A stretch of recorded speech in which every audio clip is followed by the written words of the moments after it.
Sup guys, Bo here, and I'm hoping the sun doesn't go down soon. It looks like as if it will. In this entry, I want to talk to you guys about the topic of love, right? When will I be loved? And quite frankly, this is a question that a lot of people ask themselves. And even the people who aren't consciously aware of it, you know, everyone is essentially waiting for love to come into their lives, right? And essentially, right, essentially what it comes down to is that unless you're willing to initiate love, right, then it's going to be very difficult, essentially, for love to come into your life, you know. I mean, the thing is, right, love is abundant, right? In the same way that, you know, there's a lot of hate in the world, there's also a lot of love, right?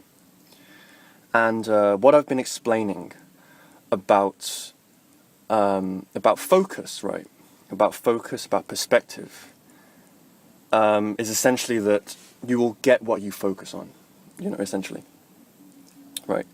So basically, and I also said that a lot of us are trained to negatively focus in life, right? And that is why, you know, there's a pandemic essentially of people who are loveless in life, right? So to go back to the main point, you know, when will I be loved? You know, the first step comes with loving yourself and being an initiator of love, right? Because, you know, I don't want to be too cynical, but in this world, you know, essentially no one owes you anything. You know, no one really owes you anything, least of all love, right? So, you know, from this kind of notion, you know, that no one actually owes you anything, you know, then it stands to reason that, you know, if you want love, then it has to come from within, right? And, you know, I just want to give you a bit of perspective.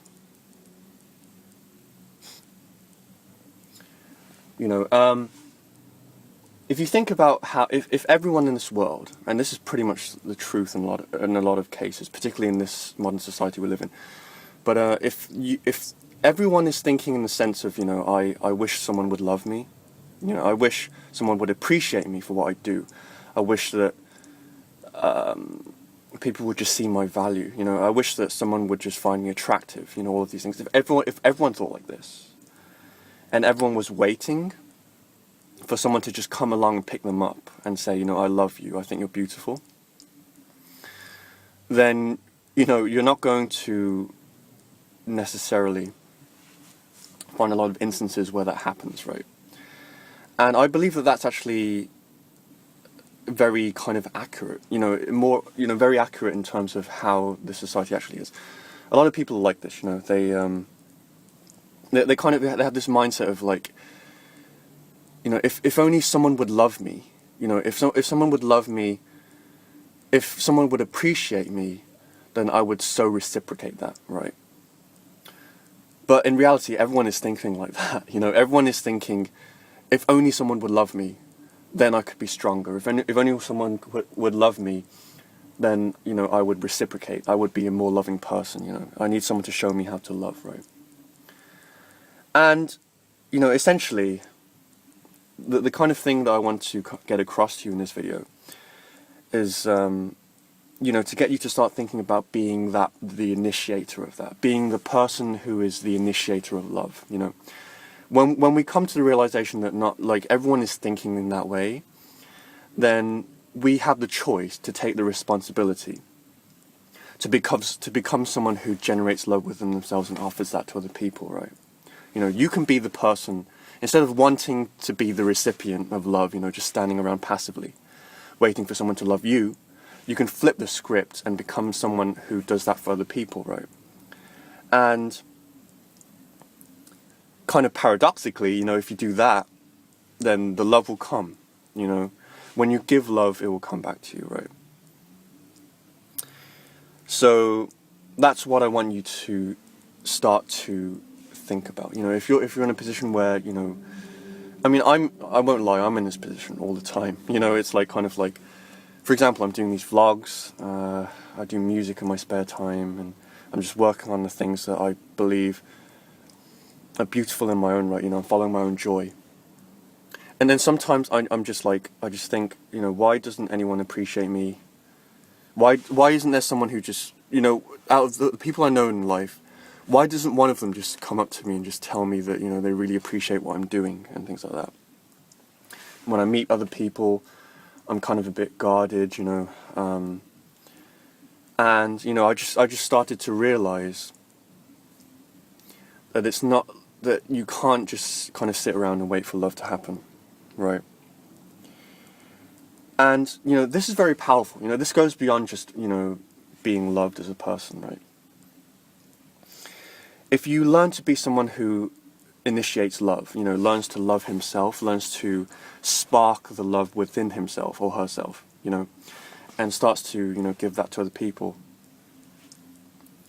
then you will actually heal the world a great deal. You know, the people you come to touch, you will heal them in ways that you cannot even fathom, you know, essentially. You know, imagine if someone, like, I mean, I'm not saying that everyone is like this, you know, it's kind of a pervasive mindset, but, you know, there's probably a time in your life when someone has come up to you and has just expressed how appreciative of you as a person that they are, you know, how much they enjoy what you do, how much they value you as a friend or a family member, you know, that kind of thing. And it, you know, if you're receptive to that, this is the thing, you know, if you actually love yourself enough to accept that, to receive that, then you know that it's like the most healing thing in the world. You know, I did a video about apology and guilt and how they've been muddled together, but apology is a very loving energy. You know, when you apologize to someone, you not only heal them, but you heal yourself, right? So, you know, and one thing you come to realize is that, you know, you know, not like people are beautiful on the inside, is one thing you realize. You know, a lot of people that we've kind of written off as sourpusses or like cynical or horrible or just, you know, fucking, you know, just people that we don't like, you know. When you kind of start to embrace love within yourself, you realize that everyone is beautiful on the inside, you know. There is a beautiful side to everyone. And if you practice initiating love and basically offering that to other people, then you'll basically be able to extract that beauty out of them.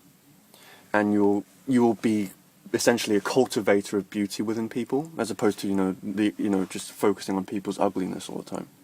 Right. And so, you know, there are so many benefits to doing this, right? However, there is one hurdle. And it is actually the reason why, you know, a lot of us cannot kind of openly express love, right? You know, like, you'll know that I talk a lot about sensitivity, and, you know, the reason why people are insensitive is because they shut off their sensitivity, right?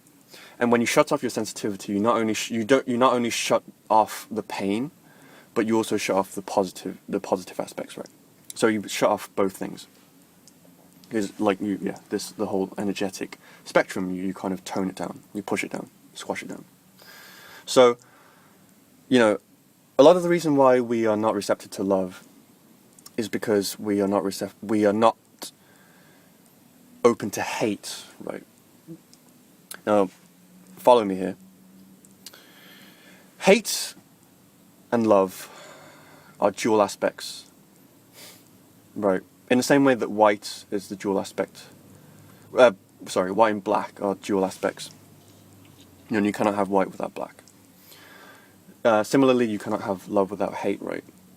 So, a lot of the times when we want to love, you know, when we want to feel love, when we want to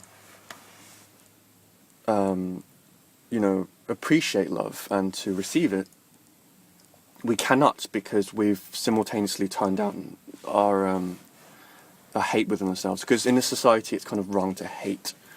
A lot of people do it, but like it's kind of subconsciously accepted as something that is bad.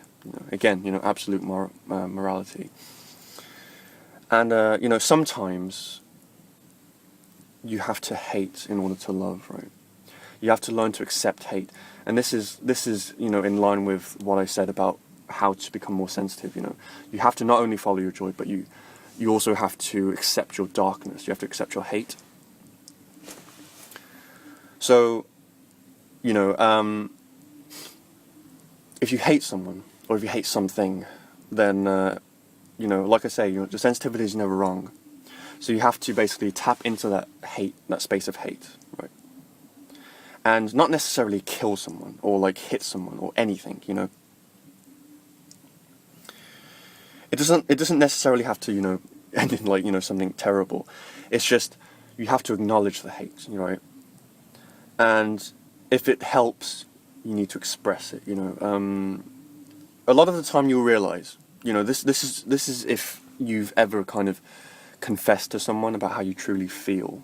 Particularly if you've been in a relationship or like family and things like that. When you have like a heart to heart, and all of the the kind of hurt feelings come out. Whether or not it's dramatic. And then you kind of mend the relationship, and after that you kind of express sorriness and things like that. Then you realize you feel amazing afterwards. You feel like a lot more bonded to the other person. You feel like you've leveled up in your relationship. And this is the natural progression of how we bond in society, and just how emotions work.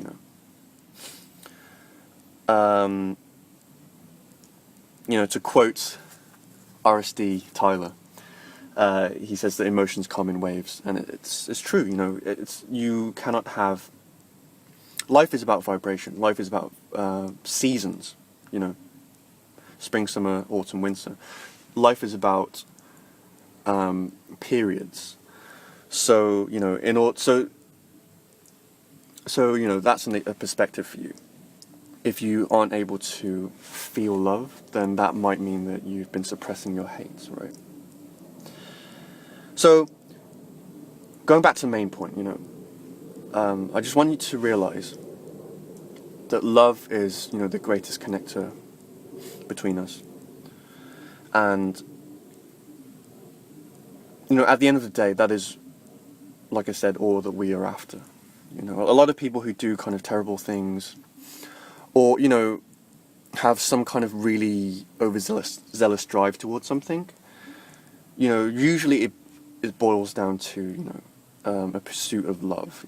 Like I said, the thing behind the thing is an emotional drive, right? And when we are not so much running away from something, a lot of the times we are, we're running away from fear and things like that, shadow motivations. But the light aspect of it is that we all want to be loved, right? So, a lot of the things that we do in life, well, everything really, when you really think about it, everything that we do is in pursuit of love. So, at the end of the day, love is really, truly, in all honesty, the only thing that matters in life, When you're lying on your deathbed, I assure you, I haven't really met many people who are kind of lying on their deathbed and give their last words to me, but I'm pretty certain that a lot of them will kind of assess how much they've loved and how much love they've received in life, and that's the only thing that matters at the end of the day, right? And I know some of you douchebags out there are going to be like, fucking, what's with this fucking fluffy ass shit, love, like, what's this faggot shit? And I say that, just as an illustration, but, how wrong you are, how wrong you are. And you're the very person that this message is directed towards, For you to say that means that you're probably in a very hurt position, you probably haven't experienced much love in life, so you're very guarded, right? And, I'm not here to judge you, again, I'm very against judgment, in the sense that, like, I don't believe that anything is absolutely wrong and right, as you know. And, it goes far beyond that. Like I say, love is the greatest connector. Love is the greatest kind of essence within us. You know, it doesn't really matter so much what something looks like or how something is, you know. It doesn't matter if you have $1 million. It doesn't matter if you're, you know, highly successful in your field. It doesn't matter if you're highly attractive, you know, physically or whatever. You know, people love you. The only thing that matters at the end of the day is how much love you have in your heart, right? As corny as that sounds, you know, at the end of the day, that's all that matters, you know. You could be living in like the slums somewhere, you know, in like a poorer country, and you know you have your family, and your family is poor, dirt poor. You know, you have nary a thing to your name. But if you have a lot of love in your heart, if you love your family, if you love your life, if you have love for you know, life in general, you know, and your heart is very big and open and tender, then you are richer than like 99.99999% of the people in this world, right? In the end, love is all that matters, right? So, I hope that was helpful. It's kind of a kind of tender subject, this. It's kind of a, yeah, you know, a lot of people probably aren't open to this kind of thing, but hope that was helpful, and I hope that, you know, you will learn to start to, you know, accept yourself, love yourself, and to take that, be your own love generator, and to spread it to other people, and then you will receive the same in kind, okay? So I hope that was helpful, and I will see you in the next entry. Peace!